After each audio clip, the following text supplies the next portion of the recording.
You're watching The Edward Fowler Show. Now, here's your host, Edward Fowler. Welcome to another episode here of my show.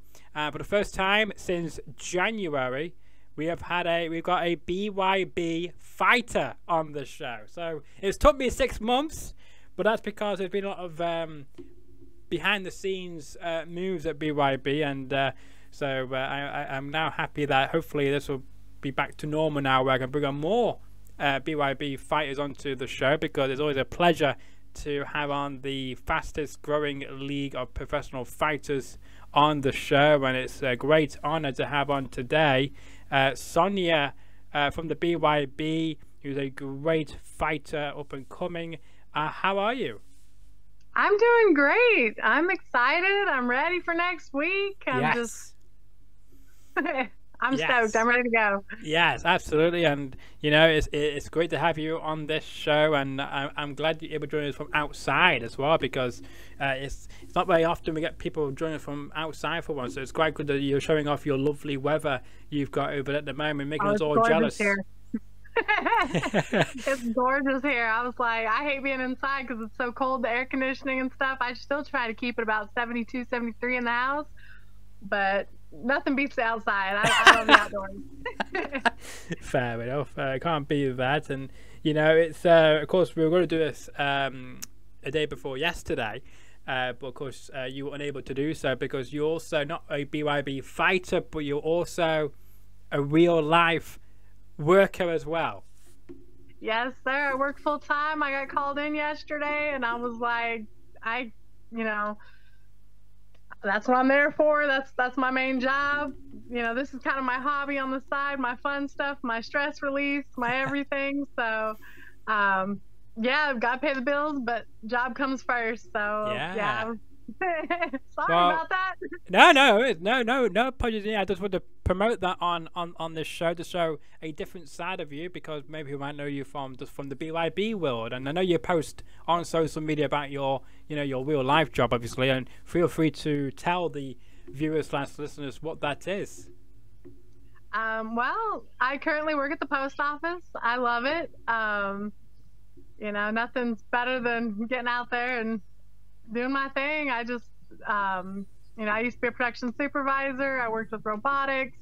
I worked in manufacturing for so long. So this was a huge career change for me just recently. And, it opened up a lot more time for me to be able to train, to do things that I want to do, get my trainer's license, do all kinds of fun stuff, because of course you go back onto business hours. I'm no longer a night owl. I'm not on second shift, third shift, or rotating shifts. So I'm counting my blessings on this one, because it was a huge career change, but on the other hand, it's like, it just opened up so many more hours of my day. I'm not working 12, 13-hour shifts. So I feel better. I'm happier. I'm enjoying my weather. I get out in the day, so I do get a lot of sunshine now. So I'm just enjoying it. Good. I'm counting my blessings, like I said. And at least as well, you're not able. I said you're no longer doing night times, and you're able to enjoy your evenings again now, which is great. And as well, in the meantime, able to prep for BYB, be able to focus more time on your hobby as well. So it's like the two matching is great, and I'm glad that you're still enjoying your day job. And I would not want to cross paths with you in the post office, because of the fact that if someone said the wrong thing to you, then I'm sure you could get very physical and get rid of them easily. You know what? It's funny because everybody's like, outside the ring, you're so sweet, so nice, and in all reality, I am. I get all my stress out at the gym, and then when I have interactions with people, it's overall pleasant. I don't have no ill intentions towards anybody. I do my own thing. I'm on my own business. It is what it is. If you're gonna be rude or something, I can come back at you with something, but most 9 times out of 10, I'm gonna walk off because I ain't got time to deal with it. It's like, be the bigger person. You want me crazy? Go be crazy on your own. Yeah, no, absolutely, and of course, be the bigger person as well, isn't it? So, because we don't want and if we don't, you're going viral for the wrong reasons either, because we don't want that to happen.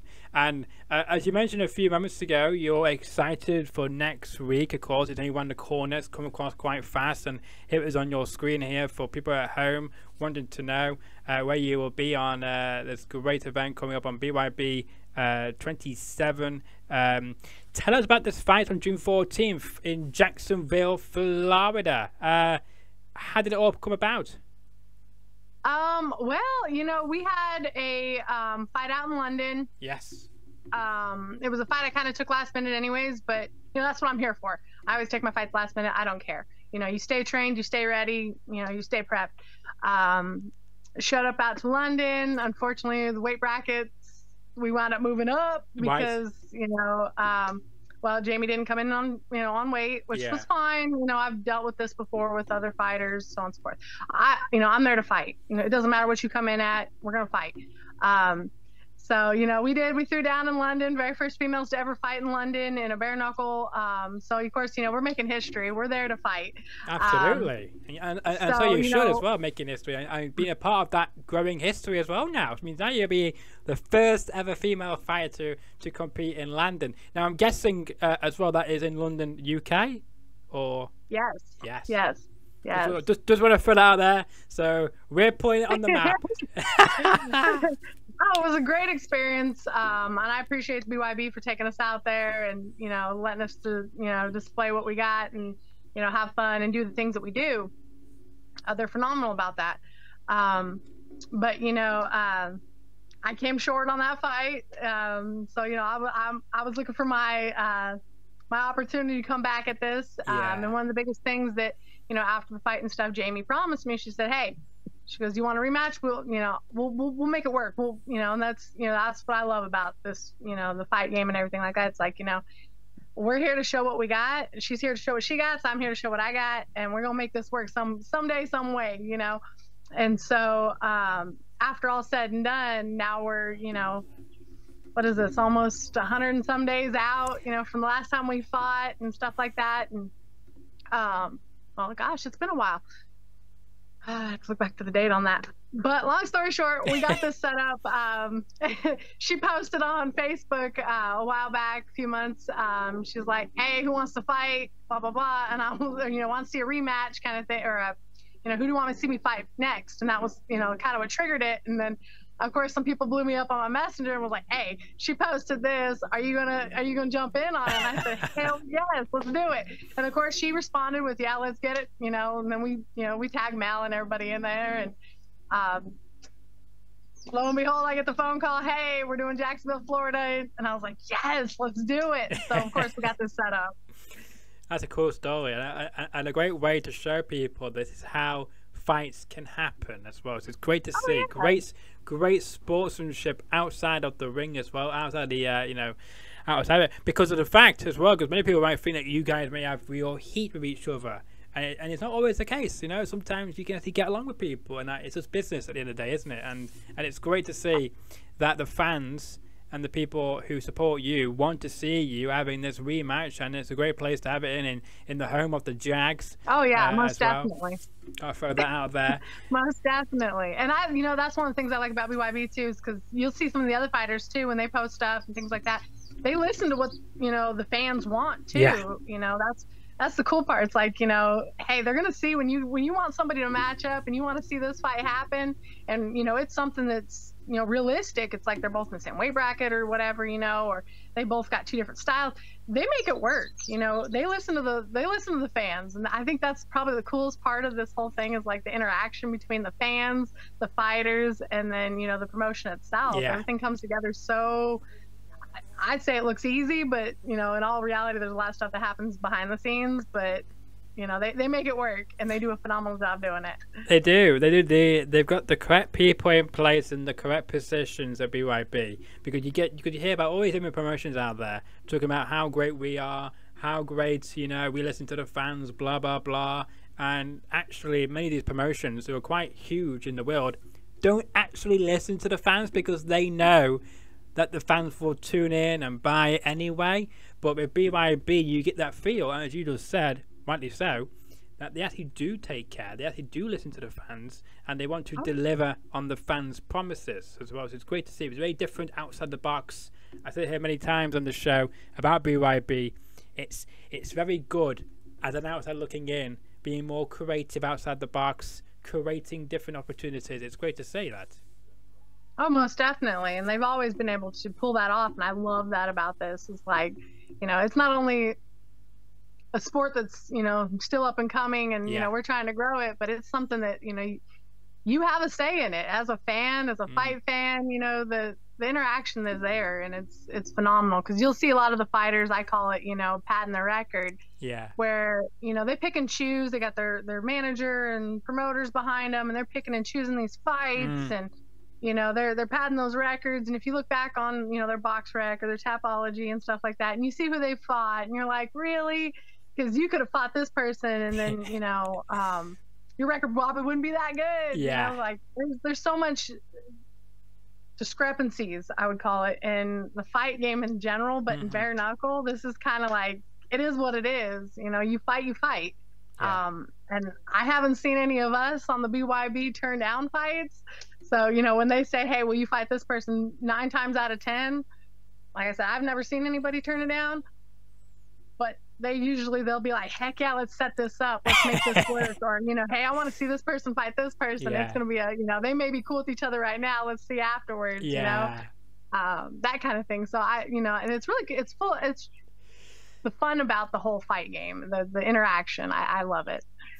No, absolutely. I completely agree with you because as you said about the point about having representatives involved and picking the fights for their clients, basically, that can also kind of ruin the sport because they're just choosing the biggest fight to sell to create the most amount of money as well. It's obviously you got an A side, B side fight, and at that point, it's like you knew what was going to happen. Yeah, exactly. But what I was going to say was because obviously it's a business and they got to make money. But I mean, sometimes some of these people, just do it for the money, don't they? And it's great that BYB actually reach out that way to fighters saying, do you want to fight this person and that person? And most of the time, as you said, they will do it, and it's just wonderful to see that. And I hope that will continue for years to come because, as you say, it's a growing sport. As you know, it is building very good. And of course, you were in London as well, so you probably seen what the atmosphere was like over here. Because of course, I believe it was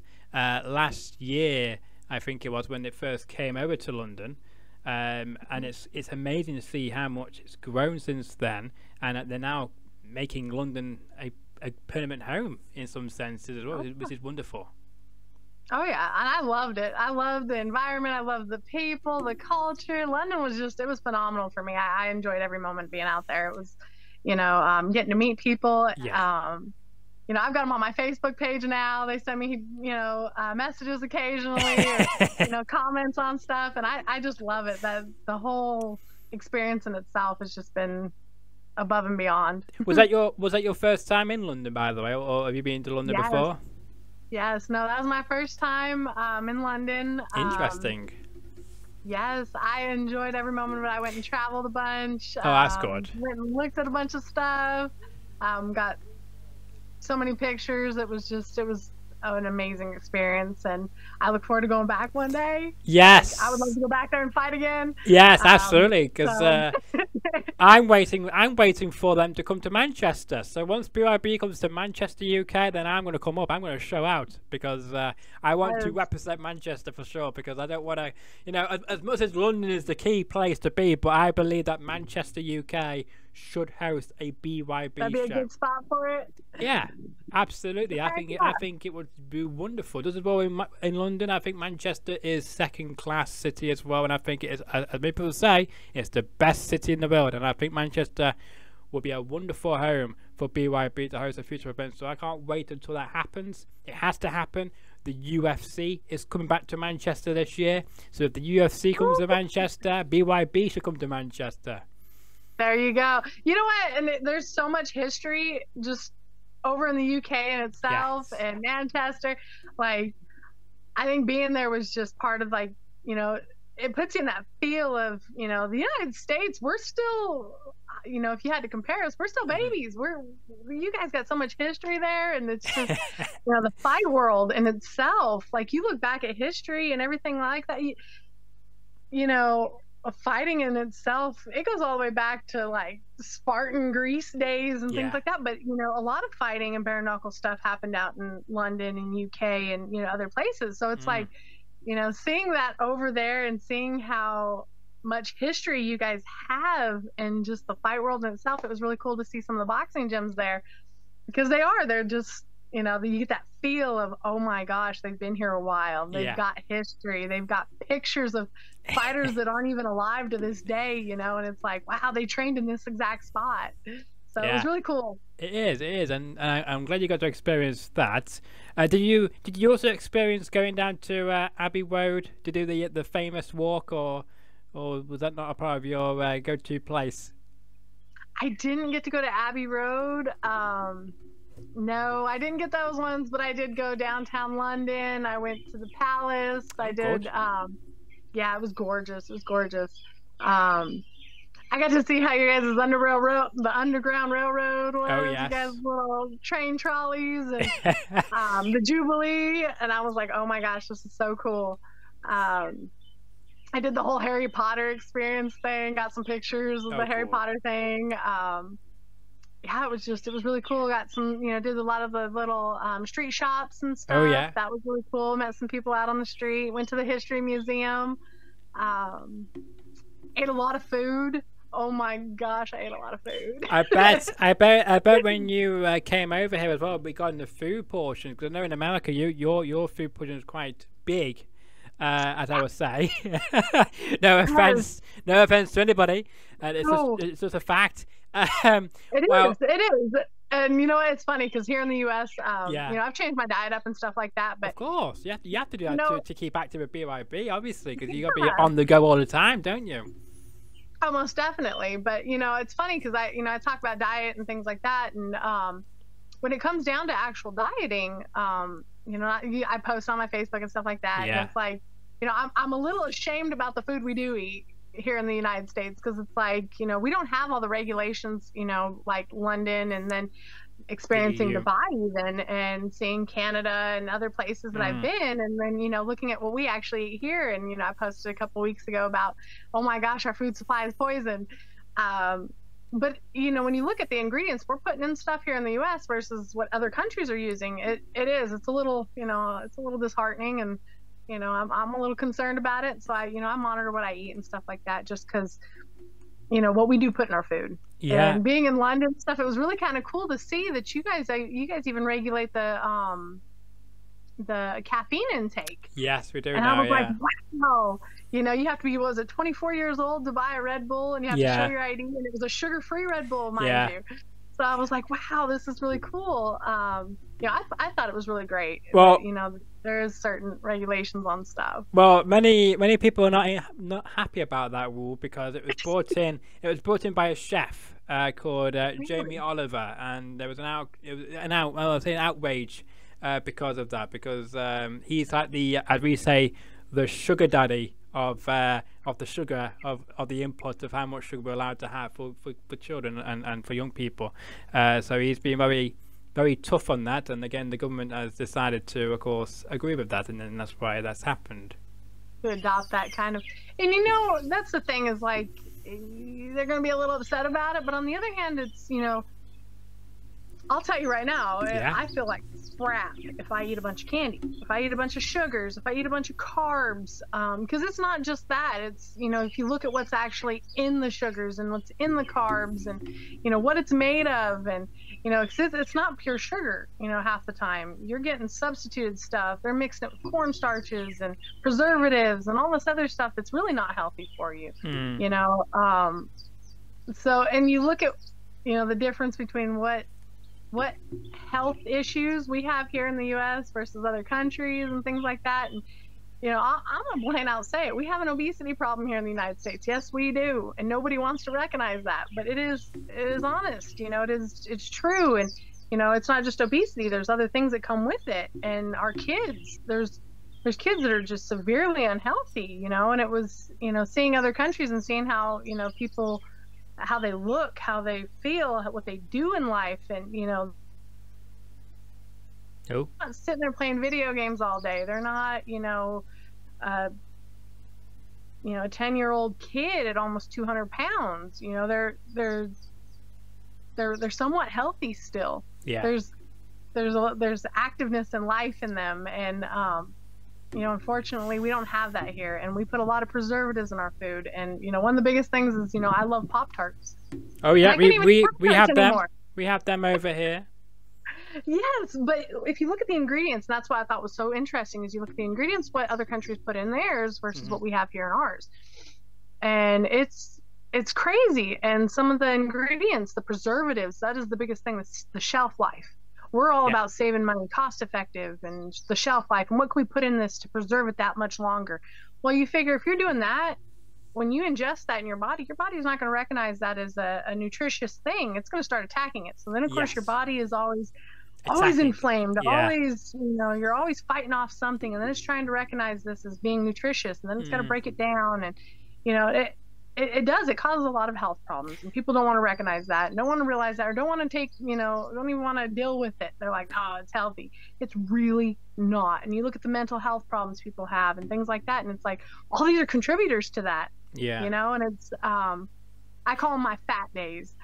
Well, on that note though, I will tell you this: over here in the UK, you may have said when you came to London, but with milk now as well, they removed the expiry date on milk, because as humans we should be able to smell when milk has gone off. So apparently, if one person says it's gone off, the other person might not think so, because we all smell differently, don't we? And it might be gone off for somebody and good for somebody, and then it might attack them and in their immune system and fight it off. So it's just crazy. Because there's an outburst on that as well about the milk, because a lot of people aren't very happy about that, and they're trying to do it on other products, but I don't think it's took off yet. I could be wrong, but yeah. And you know what? I worked in the milk industry. I was almost in it for about 6.5 years. I was a membrane filtration specialist. So I made whey protein, things like that.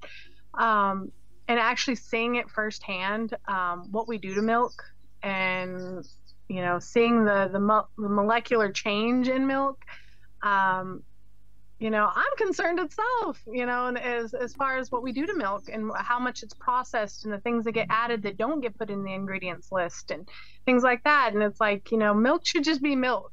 It really should be, but when we pasteurize it, yes, that's fine, I guess. But at that point, once you've heated it past that point, you have turned, I'm going to be a little specific here. You have a little molecule.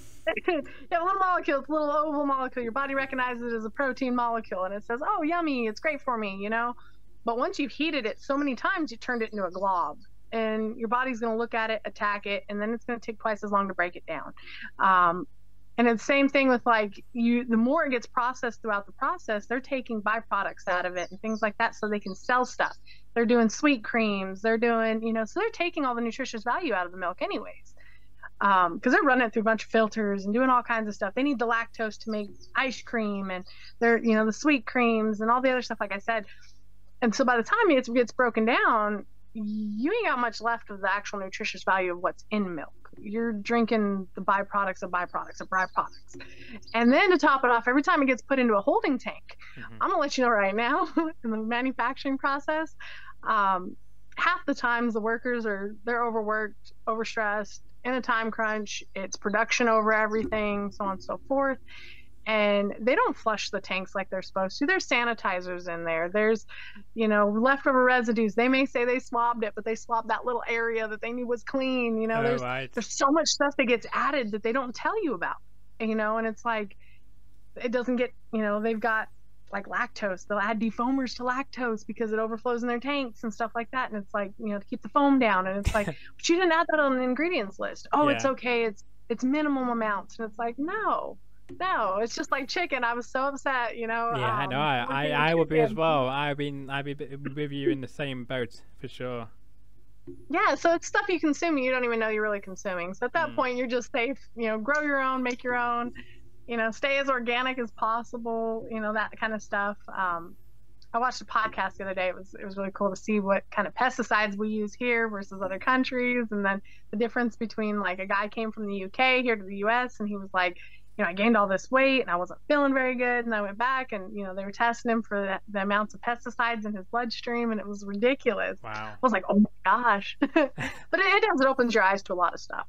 Yeah, I know, it actually does. Being nutritious.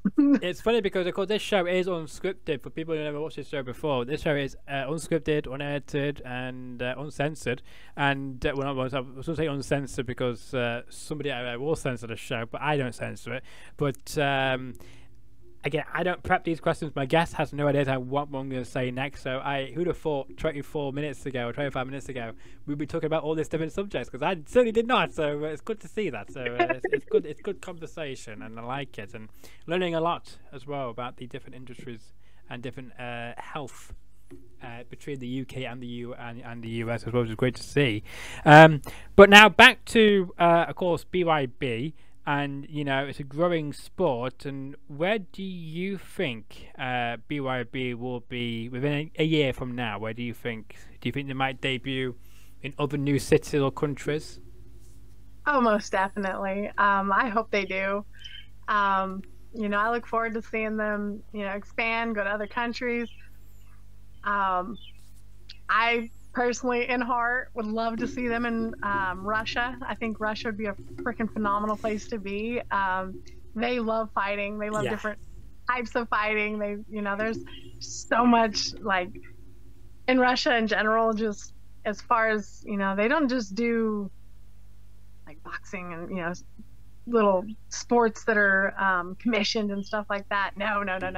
They take it one step further. They're doing like the car jiu-jitsu fights, telephone booths, the sand pits. They like to go to extreme. And, I think that would be phenomenal if we were in Russia. That would be one I'd love to be on. Another one would be going to Spain. I think Spain would be awesome, phenomenal. There's so much history and just fighting and stuff, as far as, fighting over there and stuff like that. But I fully expect them to probably be going to some other countries. And I would love to be part of it. Like I said, I was part of the first females to ever fight in London, and then I had another amazing opportunity to be the first female to ever fight in a female bare knuckle match in Dubai as well. So it was 2 history markers. So I felt very blessed about that, and being part of that and being part of history, and being that first female out there. It's huge. It's something that you get to show other females that, hey, you don't have to be this top UFC fighter, or you don't have to be this top ranked boxer, or you don't have to be this top athlete either. If you've got the skill and the guts and everything to get in there as a bare knuckle fighter, and you can hold your own, and you know how to fight, and that this is where it's at. And if you work hard for everything that you got and everything that you want to do in life, it's possible. You can travel, you can do anything that you put your mind to, and that's being part of that's just, it's been phenomenal. Just being that person that other people can look up to and say, hey, she's a normal person. She works full-time job, she's got 3 kids, she does this, does that, and she's still she's out there throwing down hands with somebody. That's what it's all about. It's just, it leaves that little bit of hope in life. It's not, all glitz and glam. We're working hard. Yeah, That's what it comes down to. We work hard for everything that we do. You are the trailblazers of the women division in BYB, and making history all the time. And we got to say as well, of course, on June the 14th, of course, you got the big fight there in Jacksonville. Now, of course, you've faced, as you said before, previously, and you seem very confident that you don't care what weight class they are, how tall they are, you're going to accept the fight. Very confident of yourself. So I guess when you get told when the match is official and when the fight's going to happen, I guess you go and prep and try to find any weaknesses of your opponents, etc. like that. But I mean, does it not scare you though? Like, you know, sometimes you get to look up at your opponent, or that they weigh more, or got a further reach than you. No, not really. You know, in all reality, I've been doing it so long now. You know, I always tell everybody, yeah, you're gonna get this little moment inside where you get, I call it the pre-fight jitters. You know, you're gonna be like, holy shit, it's coming, it's coming, you know. But in all reality, it's kind of like the feeling of anybody that's got a tattoo, or you know, is gonna go into surgery or something like that. That little bit of, you know, right before you get that little, ooh, is this really a good idea? And then you look at it and it's like, you know what, I've worked this hard for it. I love it. I know when I step out there and after that first hit goes, you know, you're full focus. There's nothing else that's gonna, you know, your contact, 100% attention, undivided, and you're just letting loose in that ring. You know, you don't. Everyone's like, doesn't it hurt? Things like that, and it's like, not really. You know, for some, yes, maybe. Unfortunately, or fortunately, I guess, I do have a high pain tolerance. So for me, it's like, it is what it is. And I enjoy it. I enjoy it 100%. I just did a fight out in Atlanta, and they caught a part where we were going blows left, boom, boom, boom, boom, boom. And when the referee stopped it, the round was up. Yeah. I turned and I had the biggest smirk on my face. I'm like, oh my God, she's still freaking smiling. How is she not knocked out? How is she, you know, she's smiling throughout this whole thing. And it's like, you know, because it's fun. It really is, you know, not to mention the opponent wasn't hurting me, you know. So it's like, you know, when you can take a hit and you can keep going, that in itself was just like, you know, you aren't left with marks, scars, bruises, things like that. It's like, this ain't nothing. Down bare knuckle, you know, every punch counts. That's why I tell everybody, in bare knuckle, every punch counts. You got to be very precise about where you're landing, and you take boxing and you speed it up times 10. That's bare knuckle. You're thinking super fast. You're not looking for gloves. You're looking for hands. And it's very, very technical. And I think that's what I really, really like about it, is that, you know, it makes me think a little bit more, makes me think a little bit harder. And then, you know, the fact that you can get injured, but in all reality, it's like, I think I've been hurt more in boxing than I ever have in bare knuckle. Yeah. And that's where everyone's like, it's such a dangerous sport. And it's like, yeah, it can be, but on the other hand, it's really not. Well, you know, these are flesh wounds. These aren't, you know, you're not getting knocked out like you would in boxing, where you're going to be for a week, you know, your neck's sore, your head's hurting, you know, things like that. It's not happening. You know, you're going to be sore, you're going to be tore up, but not like that.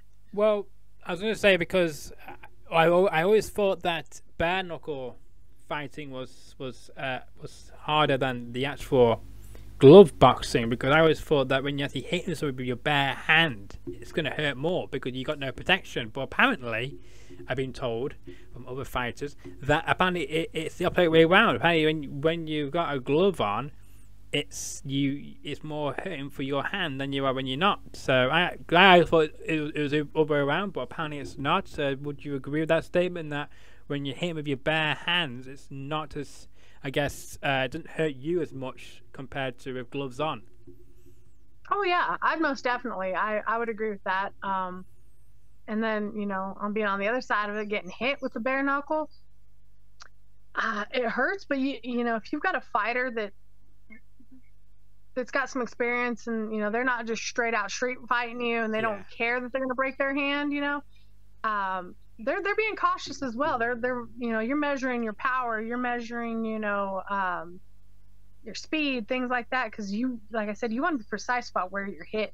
Because if you take yourself out in the first round because you just broke your hand because you weren't paying attention and you hit them on the skull, you know, things like that, and it's like, you know, you did that to yourself. Now how are you gonna make it 4 more rounds with an injured hand? You took yourself out the fight, you know. And that's where it's kind of like one of those things. It's like, okay, you go ahead, take yourself out in the first round, because throughout the next 4 rounds, you're not going to be hitting me as hard. You can't hit as hard because you just busted your hand. You know, like those kinds of things, they go through your mind, and it's like, wow, you know.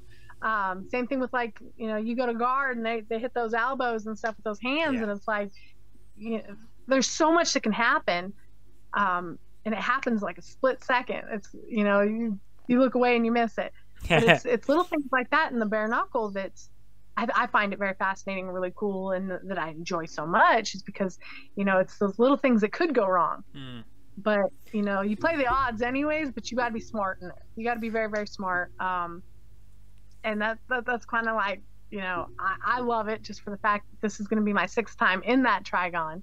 You know, I don't know any other female that's been in there 6 times. So, see, you're a trailblazer. Huh? You're a trailblazer. Yes, sir. So, you know, and I love that. I love it. You know, I've been able to accomplish that. You know, I play it smart. Yeah, I've got some losses, but I've got some wins too. And they weren't complete losses; they're lessons. That's my biggest thing. They're not losses; they're lessons. You know, I've learned a lot. Good takeaway from that as well. Yeah, spin a positive on it. I like that, and a good way of looking at it as in life as well, because you can use that from, of course, in the Tri-Octagon and also in real life events as well. Oh, most definitely. Everything you do, if you learn something from it, and you know, you put your 100 out there, and you know, hey, you may came short, but at the end of the day, you've learned something. You take something back from it. I always call them tools to put in your toolbox. Yeah. So you learn all these cool little tools that you can keep in this little toolbox. You pull them out when you need them.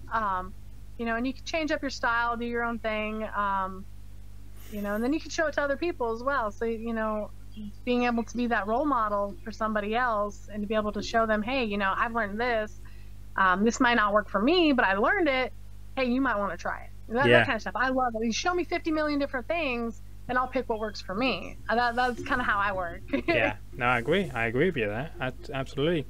Got to mention 2 people I'm sure you are probably honored to be able to work with. Of course, one is, of course, the voice of, I guess, fighting, as I would say, the legend, the GOAT, Mike Goldberg. Of course, he's been on the show once before, and you know, I bet it's absolute pleasure having him announce your name in the Trigon, and as well having Big Mo as well being involved with ring announcing. He's doing big things. It's quite funny because there's a guy who lives in the UK. He does ring announcing for PFL, which is the Professional Fighters League in America, and you've got Big Mo who does BYB and then comes over to England to do boxer events. You would have thought it'd be the other way around, you know, to keep costs down, but I guess that's how things go, doesn't it?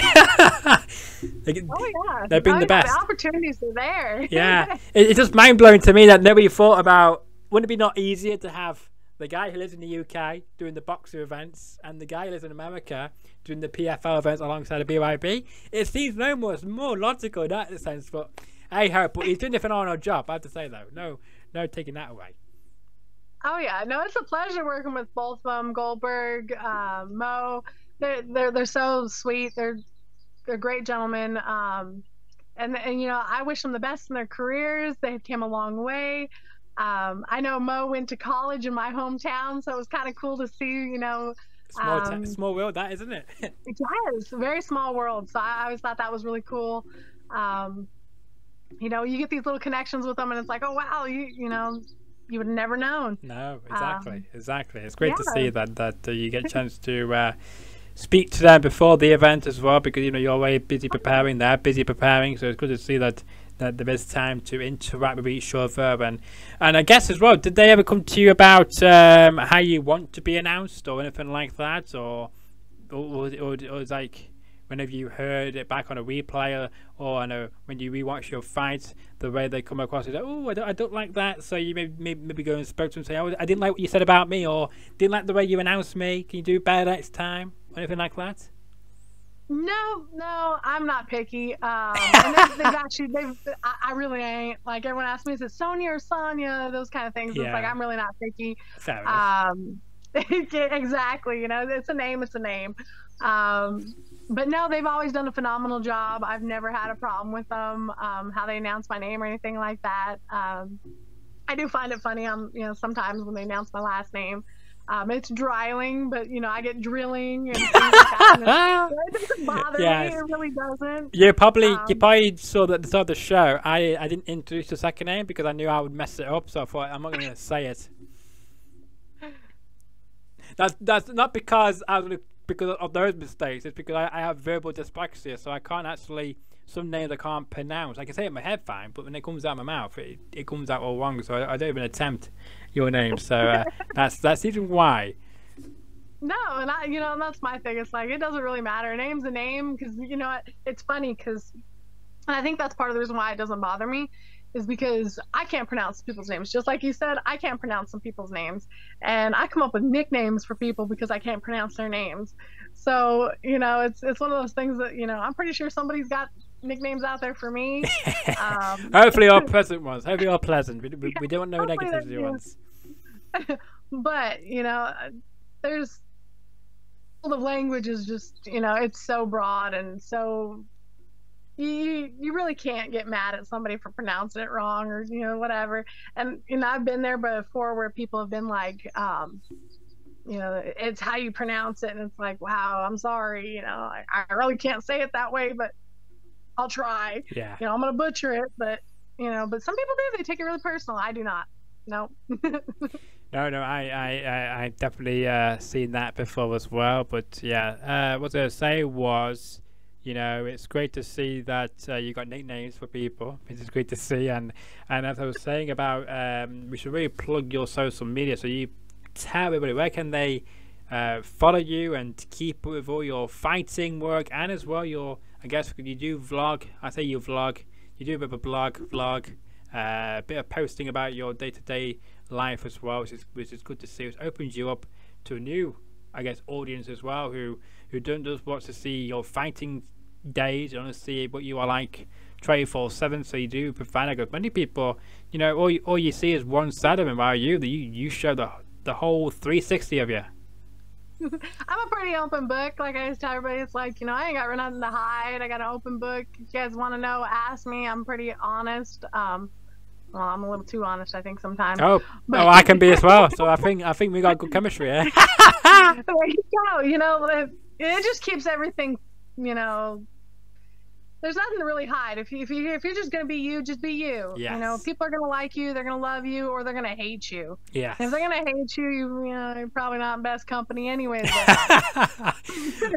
But on that note, though, I was gonna say, because people who know you are very honest would know exactly what you're gonna say. Even some people might think, oh, what is he gonna say next? I think so I get that a lot, but they all know that I don't actually mean it in a whatever way that it may come across as, because it's just, you're just being honest with the person, aren't you? You want to give them the real deal. If you think they look horrible in that, you're going to tell them you look horrible in that. I never forget, somebody asked me once about someone's hair. They dyed the hair black, and they asked for my opinion.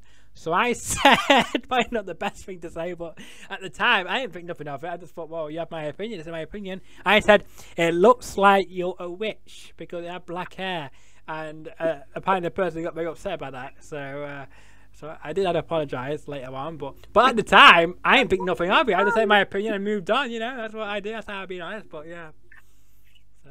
Hey, you know what? If you can't take honesty, that's my biggest thing. I'd rather you be honest with me. Tell me what you think. Tell me your opinion, than to sugarcoat it and lie to me. Yeah. I don't want that. I don't. And it's funny because you'll get people that a good example is like people that think they can sing, and they got everybody lying to them that they can sing, and you're like, you hear it and you're like, oh God, did someone never tell you? Like, that doesn't sound too good. Like, I've had that before, where someone thought, oh yeah, you should go on X Factor. It's like a reality pops show where you should go on with Sam and Cal. And he said, oh yeah, you should go on X Factor. Like, no, and it said me, I like, no, I don't think I'll go on X Factor. I don't think I'm a very good singer. So even I knew I was a very good singer. We got people saying, oh yeah, you should go on X Factor. Go on X Factor. I think they want me to go on X Factor to get roast by Sam and Cal, but I don't think they'll expect me probably to roast him back, probably. So that's probably why they probably thought it'd be a good chemistry, probably. But no, never going to happen. Exactly. My biggest thing is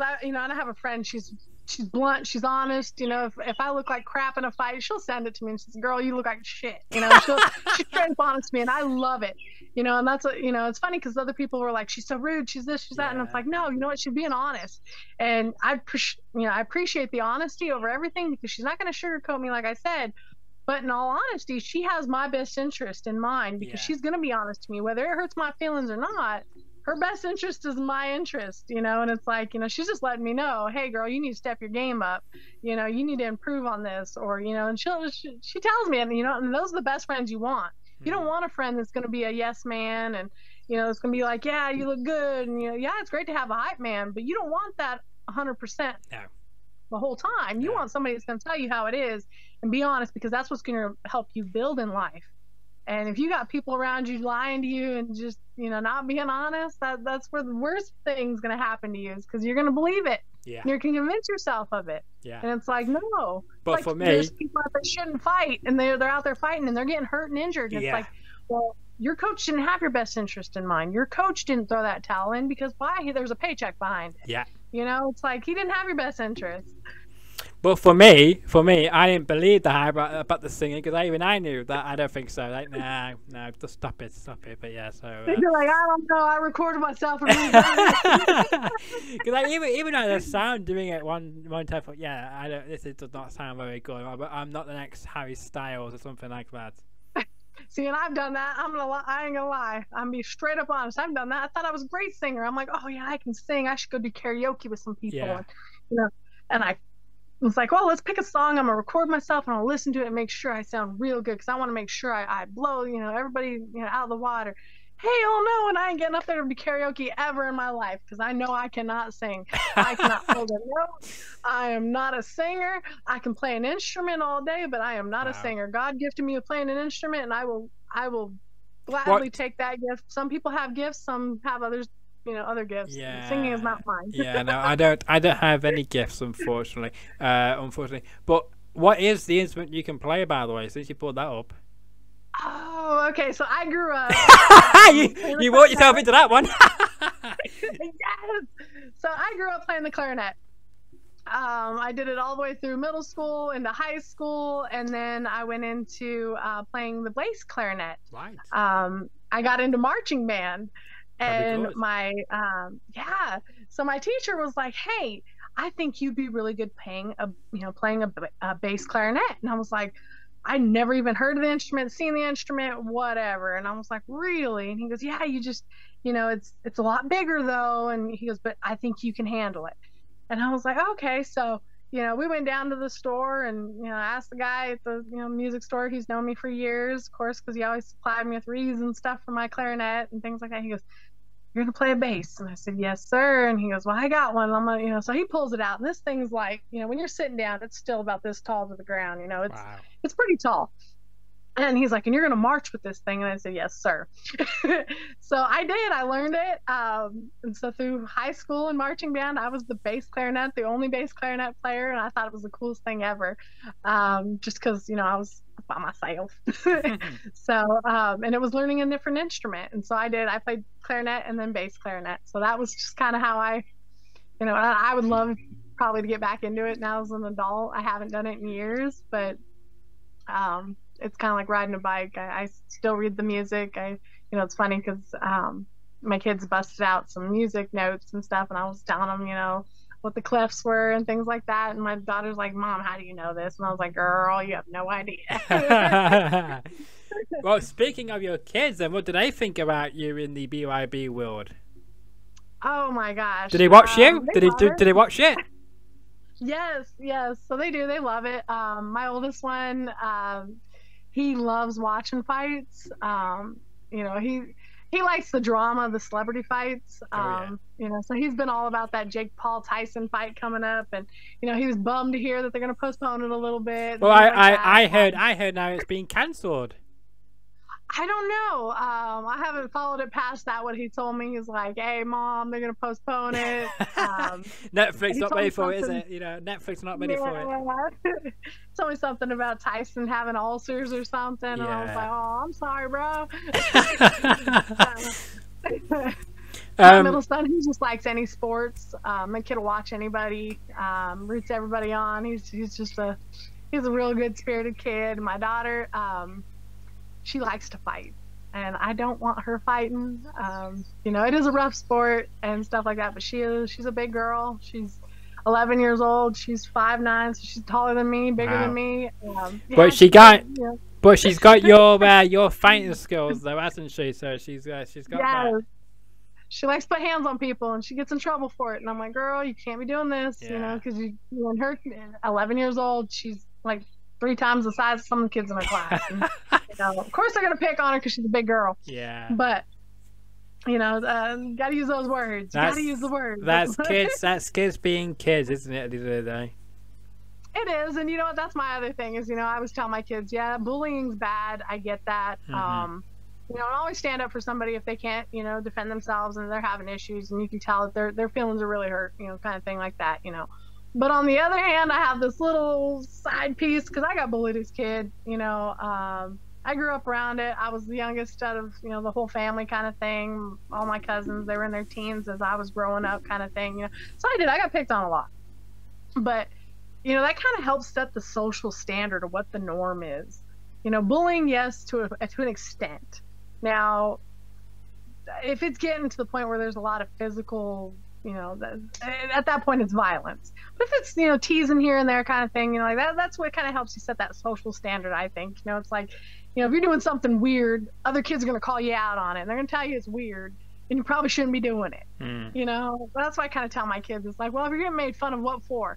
Well, because I decided I wanted to wear my, you know, scarf over my head and cover my eyeballs and walk around like that. Well, yeah, that's not normal. I'd make fun of you. You know, like, let's be normal. Yeah. So there's a fine line there. And, you know, I think it does help set the social standard, though, of, you know, what is and wasn't acceptable in, you know, social settings. And, you know, you probably do it at home by yourself, but probably shouldn't be at the table or, you know, out at lunch on the, you know, lunch break doing something weird because everyone's going to look at you and they're going to probably laugh. Yes, I get that. So don't, you know, it helps them kind of, I think it helps build character too, because it, you know, you can't wear your heart, you know, out on your sleeve and, you know, always get offended over every little thing. It's like, no, toughen up a little bit. It is good for you, you know, kind of thing. Yeah. But, you know, we have this fine line of what is and isn't okay. Well, let's go back to the other subject because I said let's talk about your social media and you did not mention them. So do us the honor. Tell us where people can find you on social media. Keep it all with everything to do with yourself. Social media, I have my Facebooks. I have an athletes page. I have my personal page. My personal page, I post a lot more stuff on. My athletes page is more, you know, it's dedicated to when my fights are coming up, kind of things like that. But on my personal page, the Sonya Dreiling, you'll see it on there. I do post a lot of things for my life. I post, you know, my tomato plants growing, just weird stuff that happens to me, day-to-day stuff. You know, planting things, little projects I do, kind of where I'm at in my careers, kind of things like that. And I post stuff about my kids, things like that. So that's where you can find it on Facebook. And then I also have my TikTok. What's your name? I have my Instagram. And it's all under Sonya Dreiling. Perfect. So yeah, you can find the athletes page Sonya Dreiling, the TikTok Sonya Dreiling, and then my Instagram under Sonya Dreiling. You know, and my TikToks are usually little simple things here and there that I don't do too much TikTok, but I do occasionally. You know, they're usually, I don't put too much weird stuff out there, but I do some weird stuff. Yes, it's gotta be careful what you post, isn't it? Yeah, because you never know who may be watching. You know, and some stuff I keep to myself just because, you know, the whole world doesn't really need to know everything. No. But if it's something funny or something embarrassing that I've done, I usually share it. Why not? Let's have a good laugh. It's like the old saying, isn't it? You know, like, because you know, people were posting pictures of their lunches or their dinners. I'm thinking, why? What? Why? Or they will post that they're going. I don't know. I heard one story one time. Apparently, they post saying, "I'm now going to the toilet" or something like that. Like, why do you need to tell me about this? You know, type of thing. So it's just a bit mad, but I'm glad it's kind of calmed down. I used to see little pictures of food. Now I don't. So I think people clamp down on that now, which I'm quite happy about. Yeah, there's just some stuff. It's just like, you know, it's common sense, or, you know. Yeah. I get you ate dinner, or, yeah. You know, yes, you go to the bathroom. I don't need to know the specifics of it, though. Exactly. It's like my social media, for instance, on Facebook. I have 2 Facebooks. I got one for my friends, but I don't even post on that one. But I don't post at all. Anywhere I post, I got nothing to post. And plus, why would I want to post something which might get me in trouble in the end? And like I just don't like posting. So I got another page. This is for this Facebook page for the show, and of course I post all of these stuff, and I post it on Instagram as well. I have one Instagram where I post about my show and about what I do with my friends, but that's about it. I don't really post nothing else. And I don't know, maybe I should. I don't know, but then I got of course I got an X account, which of course we known as Twitter. I joined that 10 years ago. Used to use that a lot, but then I just got bored, and now I don't really use it that often. And now I get that, but I do get lots of more bots follow me on there. So I got to go on there and keep deleting them, basically blocking. I got like 5 pages of all these pretend women trying to follow me for some reason. It's the truth. I go on Instagram. Don't send them the gift cards. If they're asking for gift cards, just don't send them. Well, no, they're not gift cards. they are basically. I'll use the P word. Yeah, about right. Yeah. You get some of those. You'll get some, and it's like, oh my gosh, or they'll send you the, hey, how you doing? And yeah, then I used to get them. Great, blah, blah, blah. Yeah, I used to get them, but then I turned off my messages. So if I think it's where it's now set to on Instagram, where I think it's now set to where you have to follow me or I follow you before you can contact me. I used to get loads of them at one point. Like every day I was getting these random messages, and I used to have my notifications on, so it used to wake me up at middle of the night with these messages saying, Yep. and I think, and now, and not just that, and then I was getting added to groups on Instagram with people I have no idea. Heavens, yes. So I turned that feature off as well. I didn't know it was even a feature on Instagram you could turn off. So I was like, yep, that's going off straight away. So since then, all they can do now is just follow me, and they can watch my story. But every time I go and watch my story, see how many people have seen it and how many of them are bots, and then just delete them off it, block them straight away. Yeah. But I don't understand why they follow me. Pictures, you get everything. And Yeah. It's like, oh my god. Why are they following me for? Like, how have you found my content? It's like it's just bonkers to me. And I've had it where as well. Like for instance, I shared some funny video once of a lady over here in the UK. There was a roadworks, and it said, there's a sign that said, wait here until green. And this woman on the pavement, as you would say, sidewalk, was actually waiting for the light to go green, but it didn't affect her. She could have just carried on going down the road as normally. It was just for the traffic, for the road traffic. And and the guys were having a good old laugh in the car, like, is she actually waiting for this to change green? I'm sure she's not. I'm sure she was in this house next to this sign. And no, she went on the green light, and they were bursting out laughing. It was funny. So I shared that clip, and the next thing I knew was somehow a former WWE, not a former, but a WWE Hall of Famer called one of the Bushwhackers. He saw my Instagram story of that footage. I'm thinking, how on earth have you seen this? Because I've not mentioned the Bushwhackers. I didn't tag you or anything about wrestling, so I don't know how you come across this one piece of information when I posted thousands of wrestling-related content on my channel, and you've never seen it before. So I don't know how it works. So it's just a bit bonkers. You know what? And it's funny you say that, because I think our phones listen to us too. Yeah. So if it's funny because like I'll mention something and then all of a sudden I'll get ads for it, or I'll see a TikTok video of it and I'm like, what in the heck? I mentioned Furbies last night. That was I was mentioning I had a Furby growing up. Me and my best friend, we got Furbies and we're putting them together, and they talk to each other and stuff. And lo and behold, less than 30 minutes later on TikTok, this guy pops up with a Furby, and I was like, I told you they're listening. Yeah, I think my brother had one of them actually, because that rings a bell. Because I never used it. It's always been there, but I don't have a clue what. I wasn't around for that craze, but I was thinking, what is this? Why do we have this? Why is that being thrown away? Because I don't use it, so it's like, what's the point? But one of those old '90s toys. Yeah. Well, I was born at. Well, this is showing my age. In about just less than 2 weeks now, I'll be 25. So that's how long I've been around. Yeah. Oh, happy birthday coming up here in June. Thank you. Yes. So today's my birthday, so. Good. But I mean, it's just crazy. Like 25 years ago was the 20th century. those are the big things. Of course, I was not around for that. Well, I was, but baby. But I mean, you know, it's just crazy. Like, it's not something I would use in when I was growing up in the noughties. And by the way, I think the noughties was very good. You know, the last true era, I believe, of edgy content.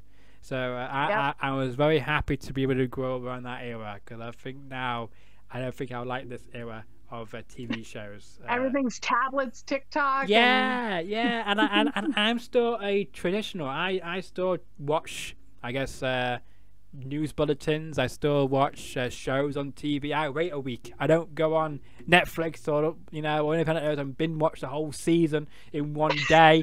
I like to watch it weekly. You know, that's what I do. I can't get into this all this binge watching. You know.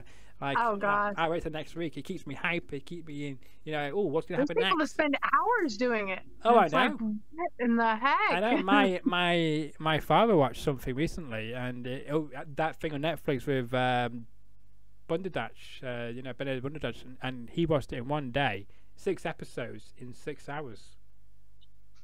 That's like, some dedication. I can't sit that long. And it's like, would you not get bored of watching the same thing for 6 hours? No, I would. I don't watch films because I feel like they're a bit too long for me. But there you go. On that note, it's been an absolute pleasure having you on the show tonight. I bet when this began an hour ago, I bet you didn't think we'd be discussing all these different topics, did you? No, it's that's the thing. It's open for whatever conversation, whatever topics I'm willing to engage. Well, so. when the people of BYB reached out to you about coming on to my show, how was it thrown at you? Don's really cool. He'll hit me up and say, "Hey, are you open to doing this?" And it's like, "Heck yeah! What do you got in mind? When do you got it? Shoot me the details." And I'm always game for whatever. They know I am. I'm always open to do whatever. So did you do any searching of my or of my YouTube channel or anything like that? I did.